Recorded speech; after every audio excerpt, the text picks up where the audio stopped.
Manong, bayad po. Ate, paabot nga. Lah, taray ng putik. Hoy ate, bayad, paabot. Wala ka bang kamay?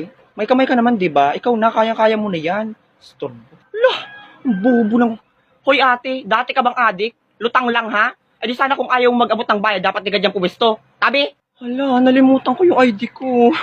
Bahala na. O, pasok. O, teka lang, Neng. Nasa ang ID mo? Ay, Manong, nasa bag ko po. Hindi ko lang po sinuot. Patingin ako, ilabas mo. Manong, hindi po pwede. Teka, bakit naman? Introverted po kasi yung ID ko. Nahihiya po sa'yo. O, Neng, wag mo kong pinagluloko ha. Wala kang ID ano?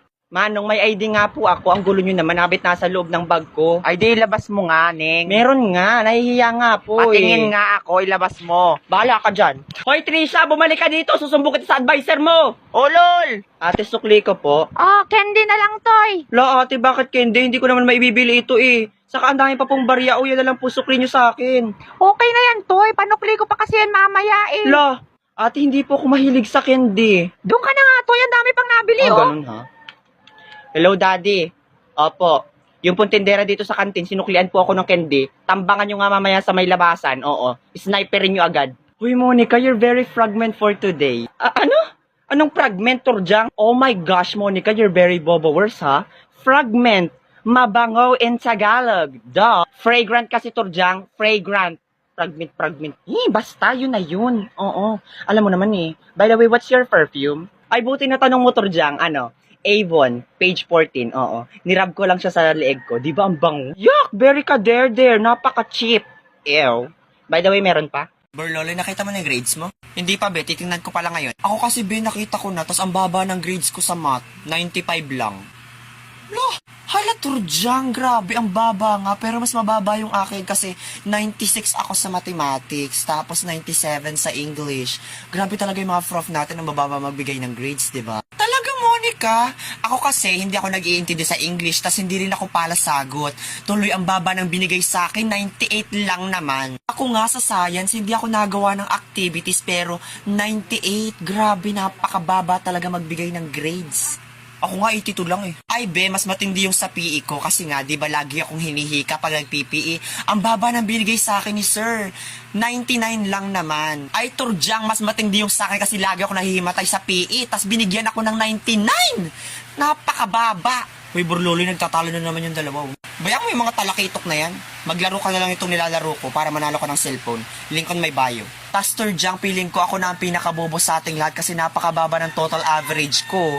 97. Oh my God. Feeling ko refeater ako. Ay hindi, Monica. Mas bobo ako sa'yo kasi nga flat 97 yung average ko. Grabe. Feeling ko nga madadrop out ako eh. Mababa ba yun? Ako nga 80 yung average ko. Sa round off pa. Ikaw ba, Jingle? Wag mo akong kausapin. Repeater ako.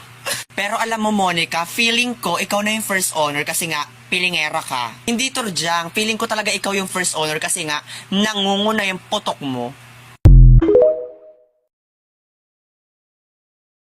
Anong iintindihin ko? Yung bubo mo explain? Nag-chat lang ako sa GC para kang hangal. Oo, yun nga yun. Ay bakit parang nga ako pa yung pinapalabas mo masama, ha? Pinagsasabi mo. Paulit-ulit na tayo, Monica, ha? Ano bang tinira mo? Sinabi ko lang, di ba? In-explain ko lang sa inyo na hindi talaga doon yung purpose ng ambag ninyo. Paulit-ulit ka. Explain? Hindi ko kailangan ng explanation mo. Napakagulo mo mag-explain. Yung pag-explain mo, parang magulong bulb. Anong magulo mag-explain? Napaka-specific ko nga mag-explain sa'yo. Baka yung utak mo lang yung problema. Buhul-buhul atak. Pero naku, kanina pa yung nag-aaral. Oo. Nagsimula lang na sa 5 pisong ambagan. Tapos ngayon napakalayo na ng tablet. Pustahan tayo, magsusuntukan na yan. Ano game ka? O ikaw, Monica, bakit kailangan pa magsumbong kay ma'am na sinasabi kong masama ka? Eh wala naman ako sinasabing ganun about sa'yo. Sumbongera ka. Yung kasing pagkakachat mo sa GC na sinasabing hindi kasama yung ambag namin is parang ang sama ng dating. O yun na nga. Parang, sinabi mo na. Parang lang. Parang kasing tanga, napakapilingera mo. O tamo, lumalabas talaga yung totoo mo ugali, Turjang. Monica, hindi mo kasi nagigets yung sinabi ni Turjang eh. Sabi niya nga, diba, in-explain niya lang. Hindi niya naman pinapalabas na masama ka. O, sapaw. Sapaw ka, Jingle, ha? Kapag mga mukhang gurami, hindi dapat nakikisali. Ha, nagbigay lang naman ako ng opinion ko. Yun na nga eh. Walang may pake sa opinion mo. Magsuklay ka dun. Oh! Huwag ka na kasi makialam, Jingle. Sapaw ka pala eh. Oh, that's the problem, Monica. Hindi ka marunong makinig. Close-minded ka kasi. Try mo kayang linisin yung utak mo. Barado yata ng pulas eh. Ikaw, Turjang, ba't di mo try mag-toothbrush? Amoy Halloween na yung bunganga mo. Oh, wait, tama na. Nagkakapersonalan na, baka magkasakitan pa kayo. La, Daya, mananalo na ako sa pustahan eh. Manimik ka. Turjang, parang nga ng ballpen. Ballpen? Ay, to, balik mo mamaya ha. Sabay tayo mamaya ha. Teka, Trisha, patingin nga yan. Ballpen ko to ah. Hoy, bitch! What are you saying, babaeng pukyutan? Ballpen ko kaya yan. Hoy, Torjang, alam kong ballpen ko to kasi G-Tech to. Alam ko namang hindi mo afford bumili ng ganito kasi halos 80 pesos to.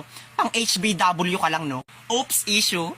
Talaga, Jingle? Ay, bakit para mas hindi mo afford yan? 10 piso ang shampoo, hindi ka makabili yan pa kaya? Ano sabi mo? Eh, ikaw nga hindi ka makabili ng Colgate kaya ang baho ng hininga mo. Balita ko nga hinangata mo yung dahon ng bayabas para lang luminis ang ngipin mo. Eh, ikaw nga ginagawa mong shampoo yung Tops na Blue tapos ginawa mong conditioner yung Tide. Nagreklamo ba ako? Eh, kesa naman sa'yo nagpiling na crush ka nung pogi nasa may basketball court, eh, ang di mo alam kaya lang naman siya nakatitik sa'yo dahil may namumong malaking Big Bang Theory sa ilong mo. Mangulangot ka! Teka, about pa rin ba to sa ballpen? Nagsalita ang ginagawang deodorant ang Sunrocks, kaya siguro nagkakaroon ng revolusyon sa kilikili mo eh. Ikaw nga ginagawang pandikit sa sapatos yung Polydent. Nagsalita ang babaeng gorilang ginagawang scrub ang Sensodyne. Ang dami mong sinasabi kung palagan mo kaya ako sa labas. Sorry, I don't tolerate violence. Saan mo naman gagamitin ng violence? Tutugtog ka ba sa theater? Bobo! Akin yung ballpen ko.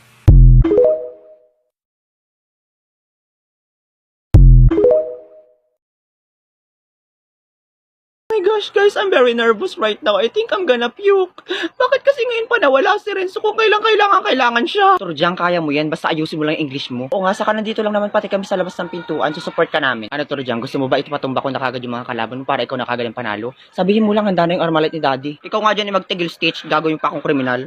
Bakit kasi ako pa yung piniling representative ng room natin ni ma'am? Nanggaya lang naman ako sa English noon. Kaya mo yan, Turjang. By the way, sino sa inyo may dictionary? Hambalosin nyo nga itong dictionary sa ulo para naman tumatak yung grammar sa kayong pronunciation. Excuse me, sino yung representative ng room nyo? Hello, ako yung representative nila, si Turjang. Oh my gosh, ang bantot ng pangalan. Ay, no offense, pero sure na kayo na siya yung paglalaban nyo? Well, there's nothing special about her and wala siya sa level para matalo ako, so I suggest na umuwi ka na lang. Suntukan, be. Grabe naman ang ugali nun, yung mukha namang dugong. The acidity to say that to me? That girl is trembling my skin right now. Humanda sa akin yan mamaya. Okay, class, let's start our quiz B. How do you pronounce this word? Ma'am, it's sesquipedalophobia. Correct. How do you pronounce this word? Ma'am, incomprehensibilities. Correct. Ma'am, dichlordifluoromethane. Ma'am, thyroparathyrodectomize. Ma'am, honorific abilitudinitatibus. Gagi, yung dalawa lang nagsasabatan, parang 1v1 yan ah. Titindi. Ma'am, anti-disestablishment tyrannism. Matindi ka. Ma'am, flaccinosinide hypolification. Ma'am, pseudo-hypoparathyroidism. Correct. This is the next one. Ma'am, supercalifragilisticexpialidocious. Correct. Wisit. Next one. Ma'am, hippopotamonstrosesquipedalophobia. Correct. So, this is the final word. Kung sino mo makapag-pronounce ng word na ito, ay magkakaroon ng 10 points. So, ibig sabihin siya na ang panalo. How do you pronounce this word? What the hell is that? Napakahaba. Oh my God, alam ko yan. Ma'am, that's pneumono-ultramicroscopic silicovolcanic-coniosis.